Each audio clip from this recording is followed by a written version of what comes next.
The Trench Crusade developers have got to be some of the most habitually dishonest individuals I've ever encountered. And considering I've spent the last 10 years dealing with progressivism, a movement whose very fundament is the redefinition of words and terms, that is saying something. As I was watching their presentation at Adepticon recently for, well, reasons we'll get to in a moment, but I noticed there my video, front and center, during a presentation on their setting. Well, that's a bit odd. Hey, we're gonna talk to you about this cool thing we've made, but first, I gotta complain about this YouTuber for a little while. Alright. Strange aside, sir, but go on, I guess. However, then I looked. They censored my logo.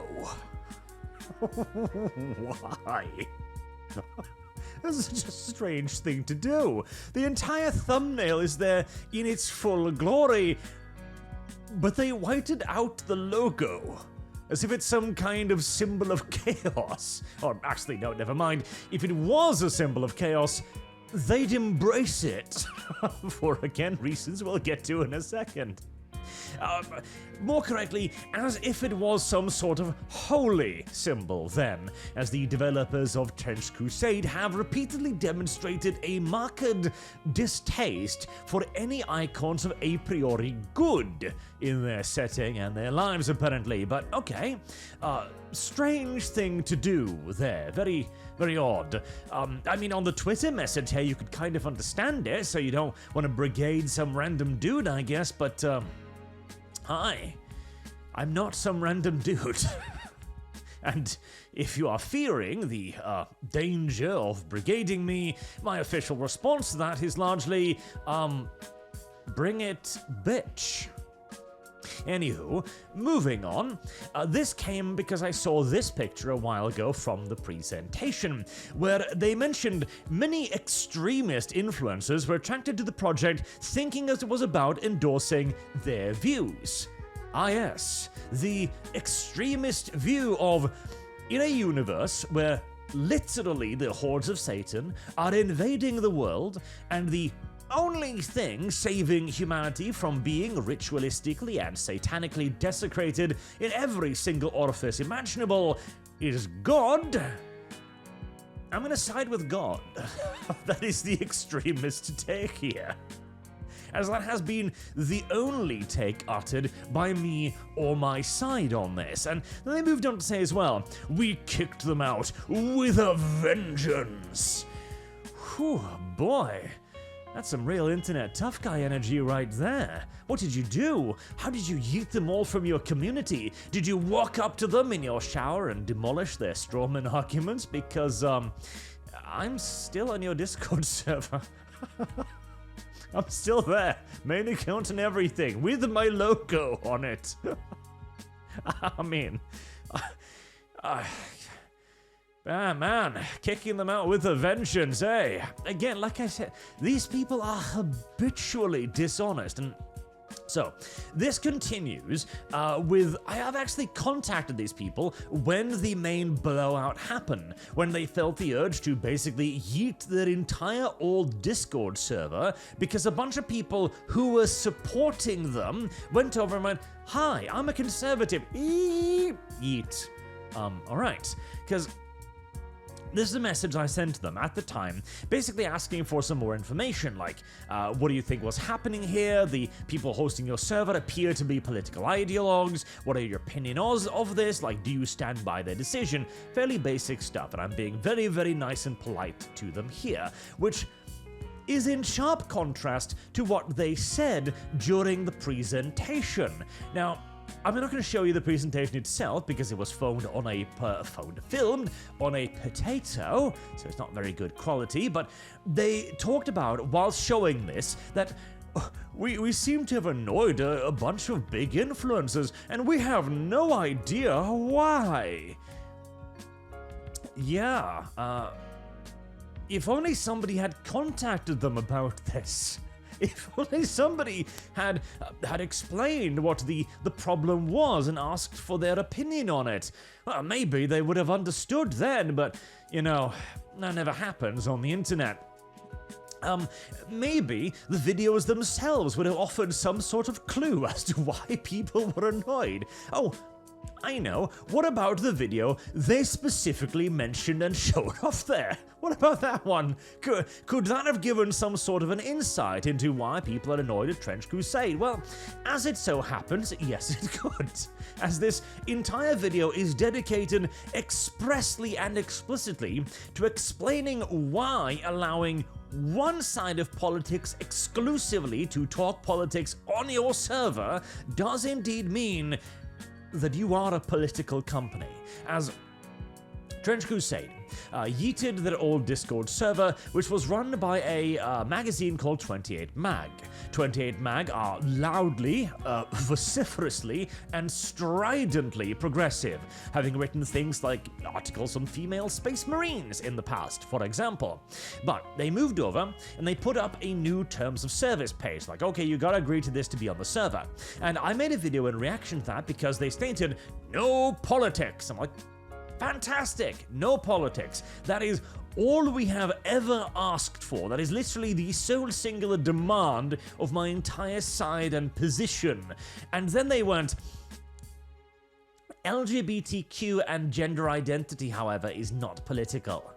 And this entire video is dedicated to explaining why that is not the case. I bring up the roots of the LGBTQ political movement, not merely as in lesbian, gay, bi, trans, etc., but the actual political origins of it, with the idea of the personal is political, second wave feminism, intersectionality. This entire video, which again, they explicitly pointed out here, is dedicated to explaining why you have assumed a political position and why explicitly allowing one side of politics but not the other can annoy people. But again, how could they possibly have guessed any of this? It's difficult to figure out, and not to mention as well, of course, the entirety of LGBTQ as a political movement, as an infiltration movement. We have received, 4 examples last month of that? Including, of course, the pride flag on the Sig Marxism Reddit. Again, Trench Crusade. When I made this video, I basically said there is only 2 explanations why you could possibly think the LGBTQ movement isn't political. It is either ignorance, simple absolute idiocy in the year 2025, inexcusable levels of burying your head in the sand, or 2, malice. I suppose at least we've figured out which one was the real one.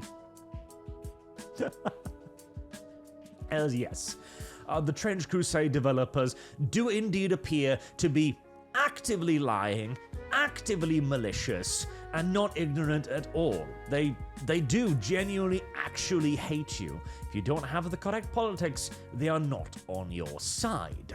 And this continues as well with things like this. So the Trench Crusade moderator here, coming from the Team 28 magazine, again a very, very, very progressive magazine, responds to Pilgrim Walter, who says there is clear good and evil in Trench Crusade. An indebatable statement, utterly and completely irrefutable. It is hell versus heaven. There is no grey area here. It doesn't exist. This isn't grimdark. This is pure light versus pure darkness. Simple as. And the moderator goes, no, that is not correct. Which is the entire reason why I reacted to this so vociferously, because no, there is actually no moral equivalence between Mr. Desiccated Baby on Belt here and this guy. That is absolutely very clear. This very clear good. Man defending home from person who carries severed head with satanic insignia. And again, I want to remind you for the umpteenth time, the lowest of the foot soldiers of the heretic legions are the most sadistic, evil, actively black-hearted individuals of the entire human race. The only way you can join the heretic legions is by traveling to the Vale of Tears and seeing the gates of hell, which reduces anyone who isn't actively, maliciously evil to a fused mess of melted limbs on the ground. Contra dude who wants to live and not have his family violated. Again, there is no clear good and evil between these two positions. You have to be clinically progressive to even entertain this notion.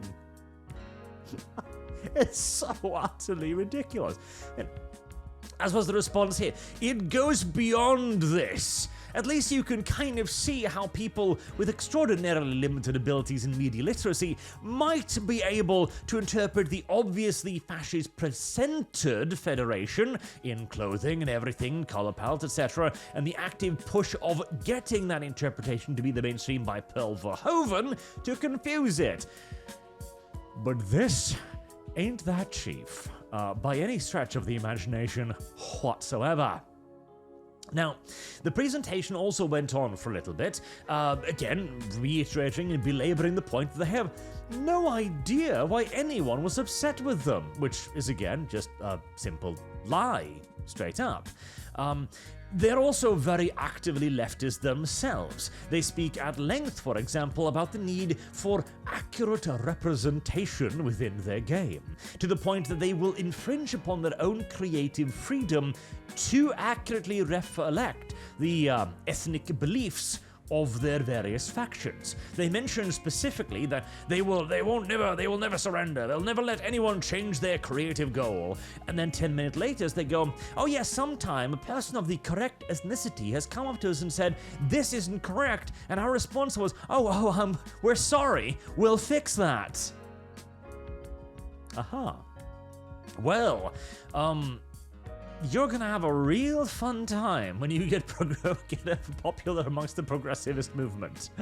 Especially with your portrayal of Islam, which, the Iron Sultanate is an interesting little thing and will earn you a great deal of friends, I'm absolutely certain. Although, again, this also only cuts one way, of course. A whole heaping heck of a lot of Christians, both as I've seen on their Reddit, on their Discord, both before and after it was yeeted, in their comment sections have gone, you know, cloning Jesus Christ is probably the absolute highest sacrilege you could possibly imagine in Christianity. Beyond taking a direct pee on God's throne itself, that's about the worst thing you can possibly conceivably do. And they haven't fixed that. They don't seem interested in changing it. And then when they were asked during the presentation, so why did you decide to desecrate this? Their only response was, I thought it was cool, I guess. Oh. This particular sword seems to be cutting yet again only in one direction, doesn't it? How very odd. They even mentioned that they are DEI specialists and racial realists, in that they have plans for America, which was never colonized in this setting. Which is odd, considering that the heretics apparently control the seas and could simply have popped on over there and, you know, colonized it, but details. It's not like this is supposed to be a setting that makes sense or anything, which I belabored at great length in my Fixing the Trench Crusade map video. But anyways, they have gotten a person of the correct skin color, the correct ethnicity, to start working on that part of the setting for them, which is, again, interesting. Okay, so this is a total massive passion project. You won't let anyone else have creative control. You're gonna do all of this to stick it to the man. Oh, by the way, hello there, South American person. We're just gonna give you complete control over this part. Why? Because you appear to be the correct shade. Very well then. And finally as well, They talk about how there is no canon in their setting, how nothing is real, how nothing exists, how nobody knows anything whatsoever. And this sounds like an exaggeration, but no, that is exactly what they are presenting, as they talk about how everything in their setting is an unreliable narrator. Nobody knows the perfect truth, not even the creators. They stated this. They literally state not even the authors have perfect information. Which literally means Trench Crusade doesn't exist. We don't know that the gate to hell is real. It could be a figment of everybody's imagination. We don't know that the Christians are talking to God, despite the multitude of apparatus that appear to do just that. We don't know that the demons even want to get to hell, or that they are arguing about who gets to go there. We don't even know if the demons are real, as at that point, once the authors themselves abdicate all knowledge, all responsibility, all canon to anyone and everyone, literally any interpretation of the setting is equally accurate and equally canonical as the author's interpretation. This also means that you could literally make up anything you want. They talked about making books in this setting, where I'd presume, yet again, they would simply surrender absolute creative license to whomsoever take them up on it, who can then write literally anything.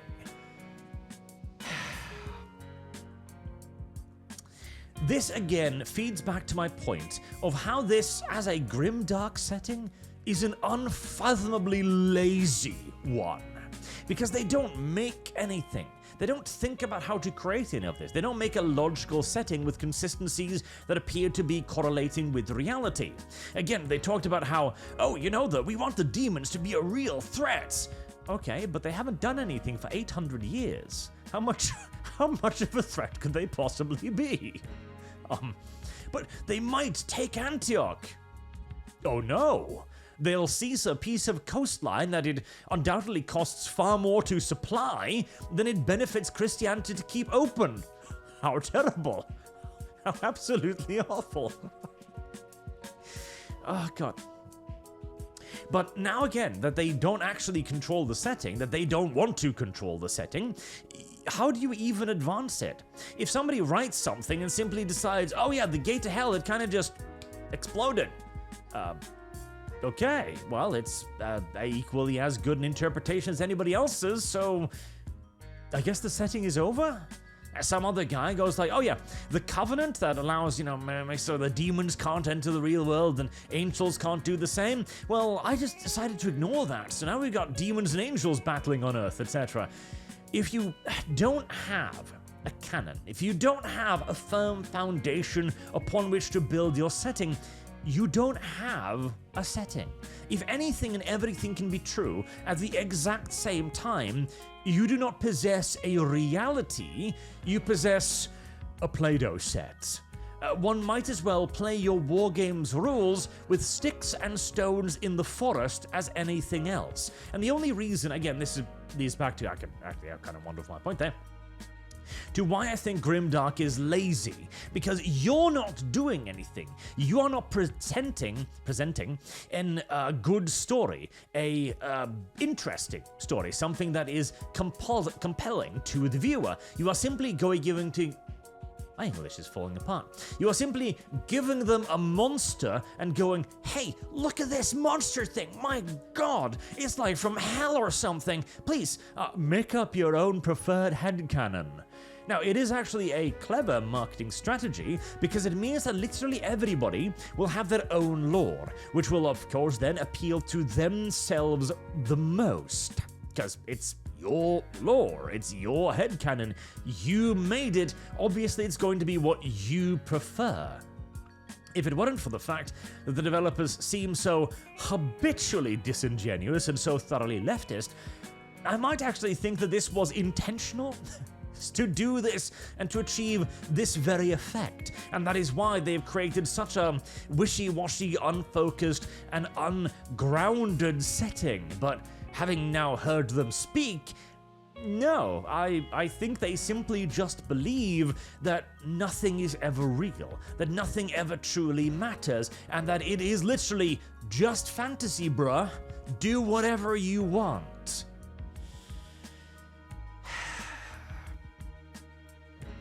As much as I do adore the art, everything I hear about this setting makes me dislike it more.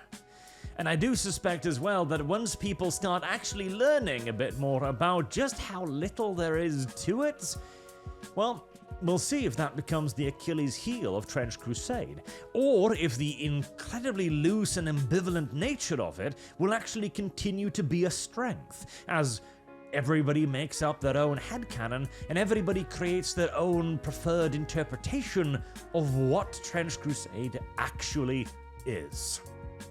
We shall see. Until next time, I have been he who cannot be named. Have a good day.